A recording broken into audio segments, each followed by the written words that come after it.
أعوذ بالله من الشيطان الرجيم. بسم الله الرحمن الرحيم. ويسألونك عن المحيض قل هو أذى فاعتزلوا النساء في المحيض ولا تقربوهن حتى يطهرن فإذا تطهرن فأتوهن من حيث أمركم الله إن الله يحب التوابين ويحب المتطهرين. پدی آیات کې الله تبارک و تعالی وم امر بیان کړی دی، وم قانون داغه امورونه چې پاغې سره کور سمیږي، داغه قوانینونه چې پاغې سره کور سمیږي. کورنۍ که سمول غواړي نو په دې قوانینو باندې به عمل کې، چې دا اووم نمبر قانون دی. او هغه دا دی چې د خپلې ښځې سره په حالت د حیض کې د هغې حکم په دې کې مقصد دی چې اجتناب وکړه، د هرې پلیتۍ نه ځان وساته، د هرې پلیتۍ او د هرې ګندګۍ نه، تر دې پورې چې د خپلې بیبي د خپلې ښځې نه هم په حالت د حیض کې، په حالت د خاصې بیماری کې، ماهواري بیماری کې اجتناب وکړي.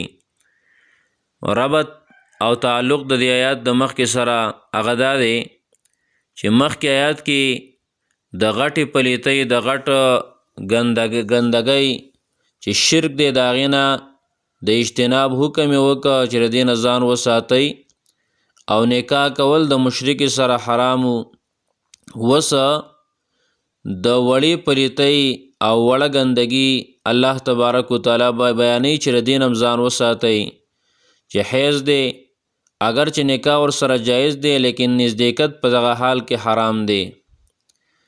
دویم ربط یې دا دی چې مخکې د مشرکانو د نکاح نه اجتناب ذکر شو چې دې نه ځان وساتئ، اوس د مشرکانو نه په بعضې عادتونو کې مخالفت کول ذکر کوي چې هغه افراط یا تفرید کول دي په باره د حیض کې. الله تبارک و تعالی فرمایي ویسألونک عن المحیض. د سوال او تپوس کولو سبب داو دا مسلمانانو کړی دا تپوس، او سبب یې داو چې یهودیانو مشرکینو به د ښځې نه په حالت د حیض کې داسې نفرت او ډډه کوله چې تر دې پورې چې هغې په تورات کې دا لیکلي وو، د ځانه یې پکې ورننیستلی وو چې چا حایضي زنانه هغې له لاس ورلو، معمولي غونته کې ورسره ټچ شو، نو د ماښامه پورې به د انسان پلیتي، دا به ګندی. او چا چې د هغې د جامو سره ځان ولګولو نو غسل به کوي، خپلې جامې به مینځي. چا چې هغې ته نزدېکت وکړه نو 2 ورځې به پلیتي، ګنده به وي، 1 هفته به پلیتي. مسلم شریف کې حدیث دی چې د حایضي زنانه سره به یو ځای خوراک سکاک نه کاو، یو کور کې به ورسره نه اوسېدل. امام قرطبي رحمه الله فرمایي چې نسوارو به په حالت د حیض کې د حایضي زنانه سره جما جایز ګڼله. نو ګوره چا به جایز ګڼله، چا به چې کم دی نو هغه افراط کو، چا تفرید کو، ځانه یې داسې زیاتې کمې پکې کاو. مسلمانان په دې مسله کې حیران شو، نو تپوس یې د نبي علیه الصلاۃ والسلام نه وکړه. او دا 3 سوالونه چې کم مخکې ذکر شو، یسألونک ماذا ينفقون، یسألونک عن الیتامى، یسألونک عن المحیض، دا یې په واو سره ذکر کړل دي ځکه چې د دې دا په یو وخت کې دا تپوسونه دا 3 واړه شوي. او کم چې د علما ذکر کوي مفسرین، کم چې بغیر د واو نه ذکر شوي دي نو هغه په جدا جدا اوقاتو کې وو.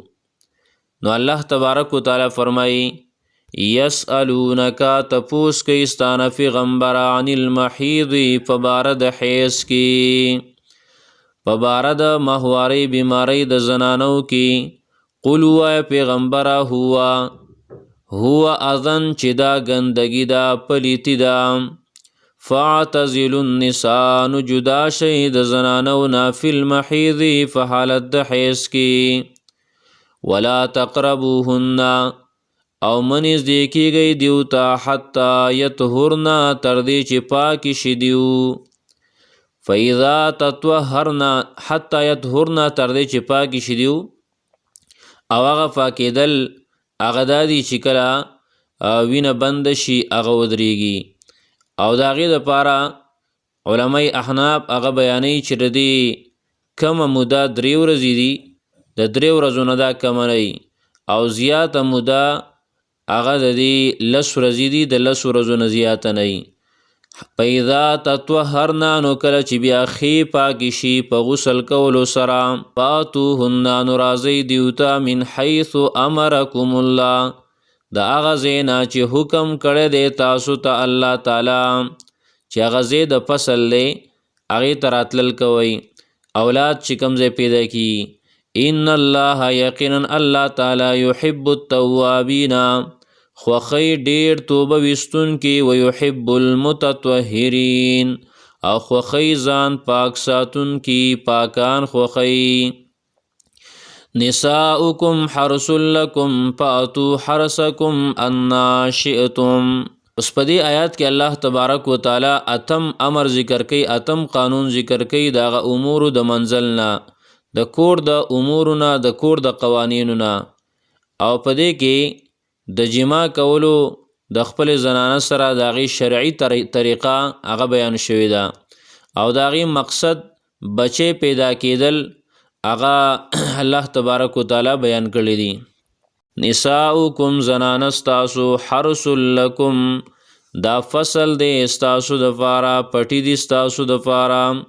فاتو حرثکم نو راځئ خپل فصل ته انا شئتم څنګه چې خوښی ستاسو، خو ځای هغه د فصل وی. وقدموا لانفسکم او مخکې ولېږئ د خپلو ځانونو دپاره نیک عمل، د خپلو ځانونو دپاره نیک عمل ولېږئ، یعنی نیک اعمال وکئ. او یا د دې نه مراد دا ده چې تاسو دعا وکئ چې الله رب العالمین نیک بچی درکړي. نو وقدموا او مخکې ولېږئ دعاګانې لانفسکم د خپلو ځانونو دپاره. واتقوا الله ویریږئ د الله تعالی نه، واعلموا پوه شئ انکم ملاقوه چې یقینا تاسو ملاقات کوونکي د الله تعالی سره. وبشر المؤمنین او زیری ورکا مؤمنانو ته. ویسألونک او تپوس کوي ستانه پیغمبره عن المحیض په باره د حیض کې. قل ورته ووایه پیغمبره هو اذن چې دا ګندګي ده، فاعتزلوا النساء پس جدا شئ د زنانو نه، فی المحیض په حالت د حیض کې. ولا تقربوهن او منځدې کیږئ دیو ته حتی یطهرن تر دې چې پاکې شي دیو. فاذا تطهرن کله چې ښې پاکې شي، فاتوهن نو راځئ دیو ته من حیث امرکم الله د هغه ځای نه چې حکم کړی دی تاسو ته الله تعالی. ان الله یقینا الله تعالی یحب التوابین خوښی ډیر توبه ایستونکي، ویحب المتطهرین او خوښی ځان پاک ساتونکي. نساؤکم زنانه ستاسو حرث لکم فصل دی ستاسو دپاره. فاتو حرثکم نو راځئ خپل فصل ته انا شئتم څنګه چې خوښ وي ستاسو. وقدموا لانفسکم او مخکې ولېږئ د خپلو ځانونو دپاره نیک اعمال او ښې دعاګانې. واتقوا الله ویریږئ د الله تعالی نه. واعلموا پوه شئ انکم ملاقوه چې یقینا تاسو ملاقات کوونکي د دې الله تعالی سره. وبشر المؤمنین او زیری ورکا مؤمنانو ته. سبحان الله وبحمده سبحانك اللهم وبحمدك اشهد ان لا اله الا انت استغفرك واتوب اليك.